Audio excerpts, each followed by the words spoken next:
Once upon a time, in a small village nestled at the edge of the great African wilderness, lived a young and curious adventurer named Kofi. With eyes like the night sky and a heart as vast as the savannah, Kofi was known for his insatiable curiosity and unyielding bravery. He spent his days exploring the dense forests, scaling rugged hills, and listening to the stories told by the village elders around the evening fires. One evening, as the crimson sun dipped below the horizon, casting long shadows over the village, Kofi's grandfather, Baba Obasi, began to speak of a mysterious kingdom lost to time. His voice, rich and melodic, captured the attention of all who listened. Long ago, Baba Obasi began, there was a kingdom called Zambala, hidden deep within the wilderness. It was a land of unparalleled beauty and prosperity, where the rivers flowed with crystal-clear water and the trees bore fruits of every kind. The people of Zambala lived in harmony with nature, guided by a wise and benevolent queen named Nondi.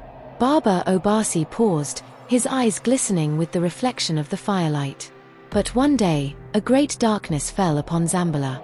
A powerful sorcerer, driven by jealousy and greed, cast a curse upon the kingdom, causing it to vanish from the world. Its location was lost, and its people faded into legend. The villagers murmured in awe and fear, but Kofi's heart raced with excitement. "Is it true, grandfather?" he asked. "Does the Lost Kingdom of Zambala really exist?" Baba Obasi nodded slowly. "Some believe it is merely a tale, but there are those who swear that Zambala is real, waiting to be rediscovered. It is said that the one who finds Zambala and lifts the curse will restore its glory and bring great prosperity to our land." That night, Kofi lay beneath the stars, his mind ablaze with thoughts of the Lost Kingdom. He knew that he had to find Zambala, not just for the promise of riches, but to uncover the truth and restore its legacy. The next morning, Kofi gathered his belongings, a sturdy satchel, a water gourd, a small knife, and a map passed down through generations, said to hold clues to the kingdom's location. With the blessing of his family and the well wishes of his fellow villagers, Kofi set off into the wilderness. The journey was fraught with challenges. Dense forests teeming with wildlife, treacherous rivers with hidden currents, and rugged mountains that scraped the sky. Yet, Kofi pressed on, driven by his unwavering determination and the stories of Zambala that echoed in his mind. One evening, as Kofi camped by a serene lake, he encountered an elderly woman collecting herbs by the water's edge. Her hair was white as snow, and her eyes sparkled with ancient wisdom. "Good evening, young traveler," she greeted him warmly. "What brings you to these remote parts?" Kofi shared his quest with the woman, who listened intently. When he finished, she smiled knowingly. "I am Adisa, a keeper of old tales and secrets. I have heard of Zambala and the curse that binds it. Your heart is pure, Kofi, and your intentions noble. Perhaps I can help you." Adisa handed Kofi a small, intricately carved wooden pendant. "This is the pendant of the ancients. It is said to hold the power to reveal hidden truths. Use it wisely, and it may guide you to Zambala." With newfound hope, Kofi thanked Adisa and continued his journey, the pendant resting against his chest.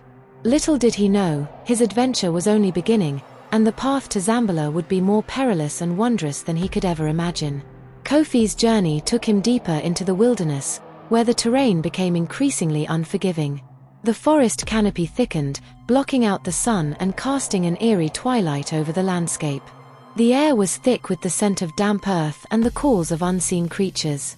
Every step Kofi took seemed to echo with the whispers of the ancient forest. As he ventured further, Kofi encountered his first trial. The path ahead was blocked by a chasm, wide and deep, with no visible way to cross.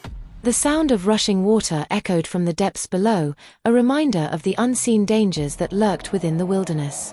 Kofi examined the map, which depicted a series of symbols and cryptic messages. He realized that the pendant of the ancients might hold the key to deciphering these clues. Holding the pendant in his hand, he closed his eyes and concentrated. To his amazement, the pendant began to glow faintly, illuminating a hidden path marked on the map. With renewed determination, Kofi followed the illuminated path, which led him to a narrow, winding trail that descended into the chasm. The trail was treacherous, with loose rocks and overgrown roots threatening to trip him at every step. But Kofi's resolve was strong, and he carefully navigated the perilous descent. At the bottom of the chasm, Kofi found a hidden cave, its entrance concealed by thick vines. The air inside was cool and damp, and the faint sound of dripping water echoed through the darkness. As he ventured deeper into the cave, Kofi's torchlight revealed ancient carvings on the walls, depicting scenes of Zambala's past, a thriving kingdom, its people joyous and prosperous. Suddenly, Kofi heard a low growl behind him. He turned to see a pair of glowing eyes staring at him from the shadows. A massive panther, sleek and powerful, emerged from the darkness, its muscles rippling under its glossy black fur. The panther was not merely a beast, it was a guardian of the cave, tasked with protecting the secrets of Zambala. Kofi knew he could not defeat the panther by force. Instead, he reached into his satchel and pulled out a small pouch of herbs that Adisa had given him. The herbs, she had explained, had a calming effect on animals. Kofi sprinkled the herbs on the ground and stepped back, his heart pounding. The panther sniffed the herbs cautiously, then relaxed, its tense muscles loosening. It regarded Kofi with a curious, almost respectful gaze before retreating into the shadows. Kofi let out a sigh of relief and continued deeper into the cave. At the end of the cave, Kofi discovered a stone pedestal with an ancient manuscript resting upon it. The manuscript was written in a language he did not recognize, but the pendant of the ancients began to glow once more, illuminating the text. To Kofi's astonishment, he found himself able to read the words, as if the pendant were translating them for him. The manuscript told of a hidden gateway to Zambala, guarded by a series of trials designed to test the worthiness of those who sought the kingdom. It spoke of the guardian spirits of the forest, ancient beings who held the keys to the gateway.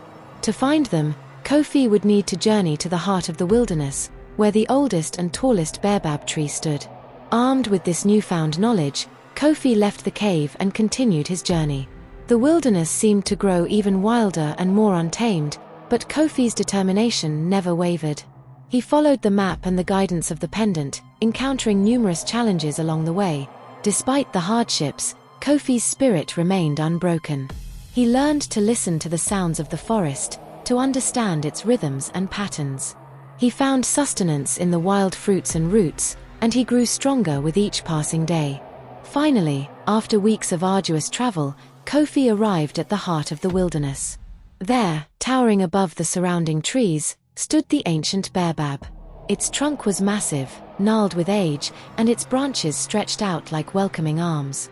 Kofi felt a sense of awe and reverence as he approached the tree, knowing that this was where his next trial would begin. As Kofi approached the ancient baobab, he felt a presence watching